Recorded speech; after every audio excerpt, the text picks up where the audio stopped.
बाया पात्र पिता कोरा पात्र ग्राम केन्दुपल्ली थाना बरगड़ गत 28 तारिख में धराकोट थाना एक चोरी केस दाखल करथिले। से अभियोग करथिले जे विशाखापाटना रे छेली बजार छेली बिक्री करी घर को डाक बजार गुणक डाला अटोरे फेरिबा समय बरगड़ थाना अंतर्गत कुलागड़ छकरे राति 12टारे 8 जन दुर्बृत्त 4टी मोटर जान आसी अटो को अटकाइबा सह डालारे बसिथिबा बाया पात्र को एक बंदूक और खंडा देखाई 16,80,000 टंका लुटि नहीं बंधागुड़ा ग्रामपथ दे चली जाइथिले। एही केस को आधार करी धराकोट पुलिस बाया पात्रंक सांगरे थिबा ऑटो चालक और हेल्पर को संदेह अटकाई तदंत करथिले। सेमाने एथिरे संपृक्त रहिथिबा कथा स्वीकार करबा सह अन्य केउ माने एथिरे जड़ित अछंती ताहा कहिथिले।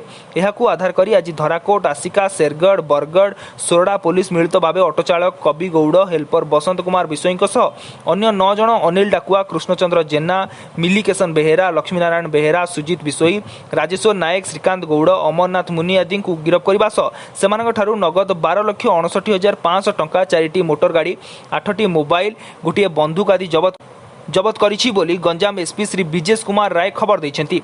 धराकोटरू मनोज गौड़क रिपोर्ट आज टीवी ओडिया।